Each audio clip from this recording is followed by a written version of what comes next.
Hi buddies, welcome to our channel Sports Jaga. It's exclusive. 2020 match ఎలా ఆడకూడదో అని ఒక జట్టు చూపిస్తే అసలు మరో లెవెల్లో ఎలా ఆడాలో చూపించింది మరో జట్టు.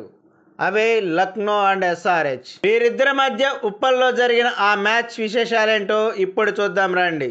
టాస్ గెలిచి బ్యాటింగ్ ఎంచుకున్న లక్నో జట్టులో 2 మార్పులు చేయగా ఎస్ఆర్హెచ్ కూడా 2 మార్పులతో బరిలోకి దిగింది.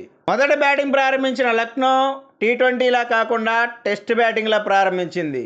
ఎందుకంటే ఈ పిచ్చిపై ఆల్రెడీ ఎస్ఆర్హెచ్ 277 పరుగుల భారీ స్కోర్ సాధించి ఉంది.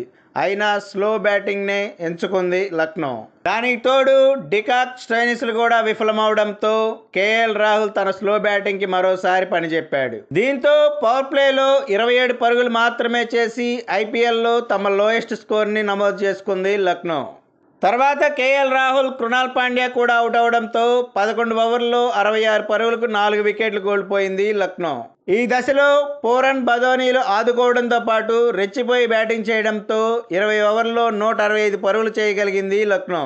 ఇక 166 పరుగుల లక్ష్యంతో బరిలో దిగిన ఎస్ఆర్హెచ్ ఓపెనర్లు అయితే సునామీ కాదు, డబల్ సునామీ సృష్టించారు. ఎందుకంటే ఇద్దరు ఆ లెవెల్లో రెచ్చిపోయారు. 6లు 4లు కొట్టడంలో ఒకరికి ఒకరు పోటీ పడ్డారు.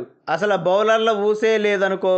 హెడ్ మాస్టర్ 16 బంతుల్లో అర్ధ సెంచరీ సాధిస్తే అభిషేక్ శర్మ 19 బంతుల్లో అర్ధ సెంచరీ సాధించాడు. వీళ్ళు పోటీ పడి మరీ బాదడంతో 9.4 ఓవర్లోనే లక్ష్యాన్ని పూర్తి చేసింది ఎస్ఆర్హెచ్. ఈ 9.4 ఓవర్లోనే 16 4లు 14 6లు కొట్టడం విశేషం. ఓవరాల్ గా హెడ్ 30 బంతుల్లో 89, అభిషేక్ శర్మ 28 బంతుల్లో 75 పరుగులు సాధించి 10 ఓవర్లలోపే లక్ష్యాన్ని పూర్తి చేసి రికార్డు నెలకొల్పారు. ఈ విజయంతో ఎస్ఆర్హెచ్ ప్లే ఆఫ్స్ కి సిద్ధమంటూ భారీ హెచ్చరికలు జారీ చేస్తే ముంబై అఫీషియల్గా ప్లే ఆఫ్ రేస్ నుంచి తప్పుకుంది. తన బ్యాటింగ్తో ఊచకోత కోచిన ట్రావిస్ హెడ్కి player of the match award లభించింది.